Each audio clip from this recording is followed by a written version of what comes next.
He was born a slave. His master broke his leg, leaving him permanently crippled. He owned nothing, controlled nothing, and had no rights under Roman law. And yet, this man became the most sought-after philosophy teacher in the entire Roman Empire. Senators, generals, and even Emperor Hadrian himself traveled to hear him speak. His name was Epictetus, and his central teaching was forged in the fire of his own suffering.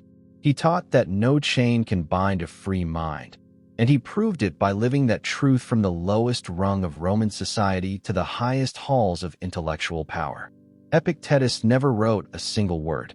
Everything we know comes from his student Hadrian, who recorded his lectures in a work called the Discourses. What survived is arguably the most practical and psychologically penetrating philosophy ever produced. These are not the musings of a man who theorized about hardship from a comfortable villa.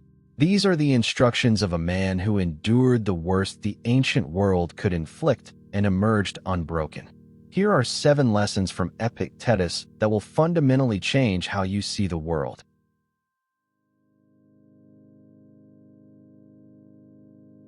Lesson number 1. Know what you control and release everything else. This is the foundation of everything Epictetus taught, and he placed it at the very beginning of his Enchiridion, his handbook for living. He said that some things are within our power and some things are not, and that the chief task of life is to distinguish between the two. Within your power are your opinions, your desires, your aversions, and your actions. Not within your power is everything else: your body, your property, your reputation, your position in society, and the behavior of other people. This distinction sounds simple, but Epictetus knew that most human misery comes from confusing these two categories. You suffer when you try to control what someone thinks of you. You suffer when you demand that the world be fair. You suffer when you tie your emotional state to outcomes that depend on forces beyond your reach. Epictetus watched this pattern destroy people around him every day. Slaves raged against masters they could not change. Free men raged against political outcomes they could not influence. Everyone was miserable because everyone was fighting battles they could never win. His prescription was surgical.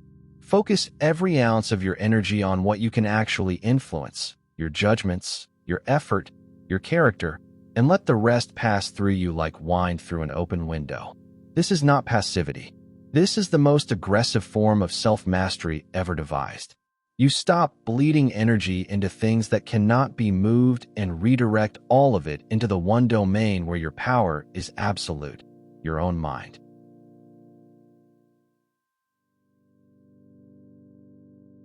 Lesson number 2. Endurance is not something that happens to you. It is something you build. Epictetus did not grow up with motivational posters on his wall. He grew up as property. His master was Epictetus, a wealthy freedman who had served Emperor Nero. According to ancient sources, Epictetus once twisted Epictetus's leg as punishment, and Epictetus calmly told him that if he kept twisting, the leg would break. When it broke, Epictetus reportedly said only this: "I told you it would break." That composure was not indifference. It was the product of a mind that had already decided which things deserved a reaction and which did not. Physical pain was outside his control. His response to physical pain was entirely within it. Epictetus later taught his students that we cannot choose our circumstances, but we always choose how we meet them. He used the metaphor of a wrestler. A wrestler does not complain about the strength of his opponent. He trains harder. The opponent is not the obstacle. The opponent is the training. Every humiliation, every setback, every moment of pain is raw material. The question is never whether life will test you. It will.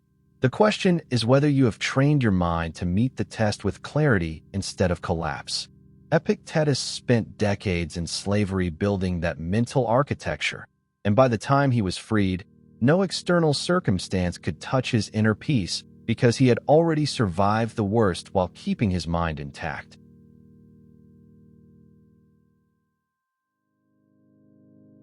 Lesson number 3.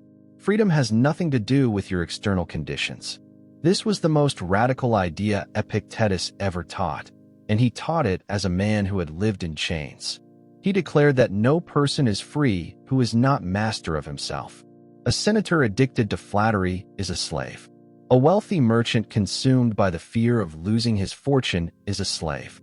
A powerful general obsessed with his legacy is a slave. The chains are invisible, but they are chains nonetheless.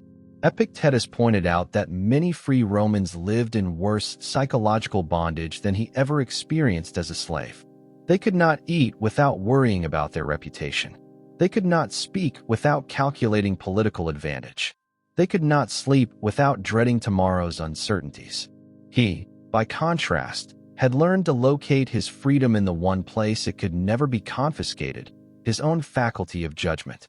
When Emperor Domitian banished all philosophers from Rome around the year 93, Epictetus left without protest and established his school in Nicopolis, Greece.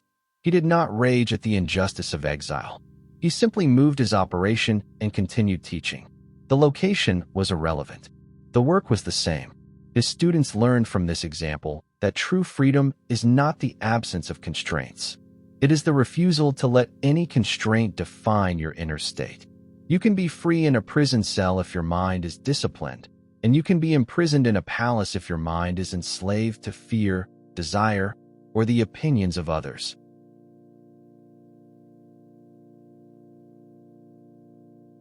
Lesson number 4. Stop seeking the approval of people who do not control your fate. Epictetus watched his students, many of them young Roman aristocrats, destroy themselves chasing admiration. They would change their opinions in mid-conversation to match whoever was in the room.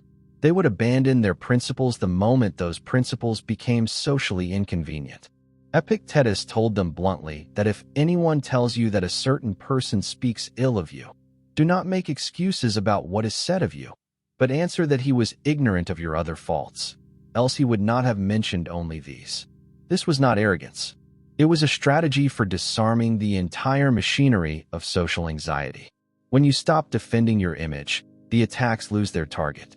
Epictetus taught that the person who craves approval has handed the steering wheel of their life to the crowd. The crowd is fickle, uninformed, and driven by its own insecurities. Building your identity on the crowd's reaction is like building a house on a river. It will move whether you want it to or not. He also recognized that the desire for approval is often disguised as ambition. A man says he wants to achieve great things, but what he really wants is for people to see him achieve great things. Strip away the audience and the motivation evaporates. That is not ambition. That is performance. True ambition survives in silence. It continues in obscurity. It does the work whether anyone is watching or not. Epictetus demanded that his students find out which kind of ambition they were carrying, because only one of them leads anywhere worth going.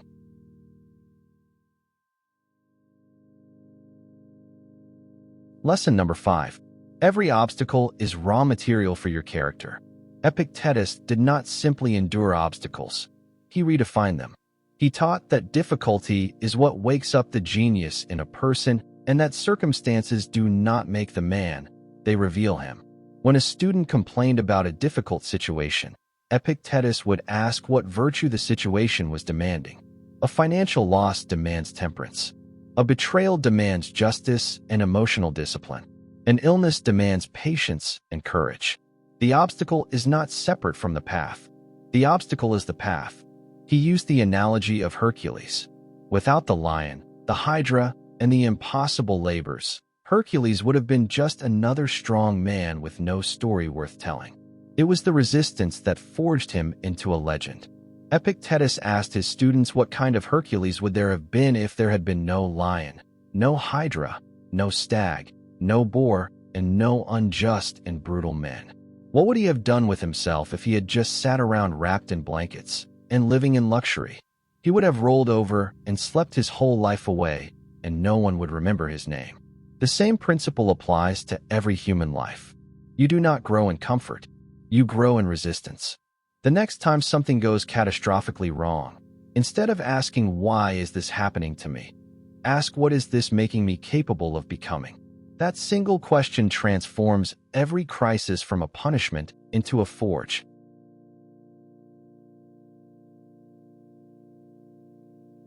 Lesson number 6. Philosophy is a daily practice. not a collection of ideas you agree with.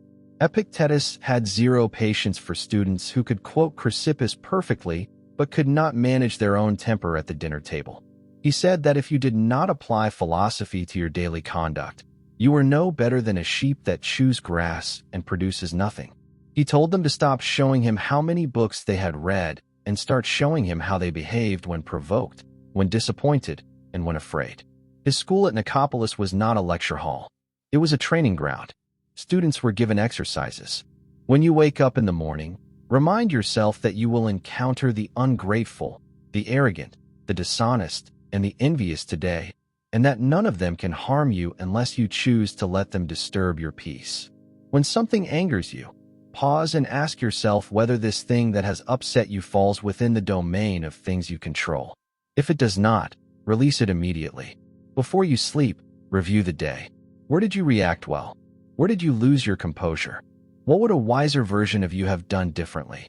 This was not journaling for self-expression. This was forensic analysis of your own character. Epictetus insisted that a single day of deliberate practice was worth more than a year of reading. Philosophy that stays in your head is decoration. Philosophy that enters your daily habits is transformation. He demanded transformation.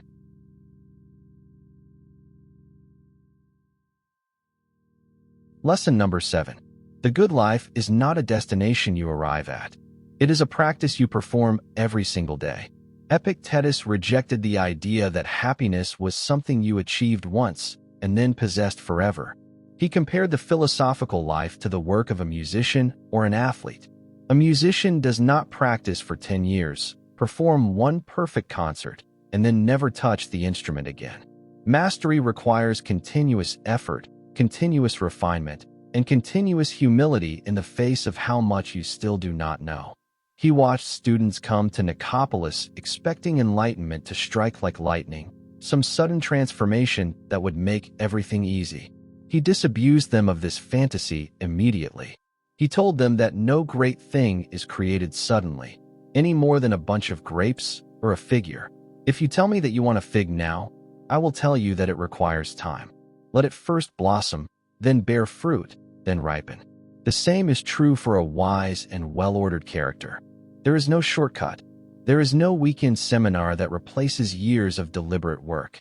But Epictetus also taught that the practice itself is the reward. When you spend your morning reviewing your principles, your afternoon applying them under pressure, and your evening honestly assessing your performance, you are not preparing for a good life at some future date. You are living the good life right now. The practice is not the means to happiness. The practice is happiness. Every day you show up and do the work, you are already living the philosophy. Most people never start because they are waiting for perfect conditions. Epictetus, a man who started with no conditions at all, proved that the only condition you need is the decision to begin.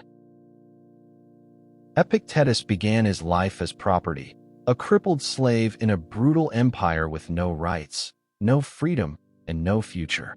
He ended it as one of the most influential thinkers in human history, a man whose words shaped the meditations of Emperor Marcus Aurelius and whose ideas echo through every modern school of cognitive therapy. He accomplished this not by changing his circumstances, but by mastering his response to them. These 7 lessons are not philosophical abstractions. They are the operating system of a man who built an unshakable mind from the worst possible starting point. If a crippled slave in ancient Rome could achieve that level of inner freedom, your excuses have just run out. Choose the lesson that cuts deepest and put it into practice tomorrow morning. Not next week, not when the time is right, but tomorrow. If this video challenged the way you think about obstacles and freedom, subscribe to this channel for more deep Stoic wisdom every week. Leave a comment and tell me which of Epictetus's lessons hit you the hardest. The greatest teacher in Roman history never needed a classroom. He just needed students willing to do the work.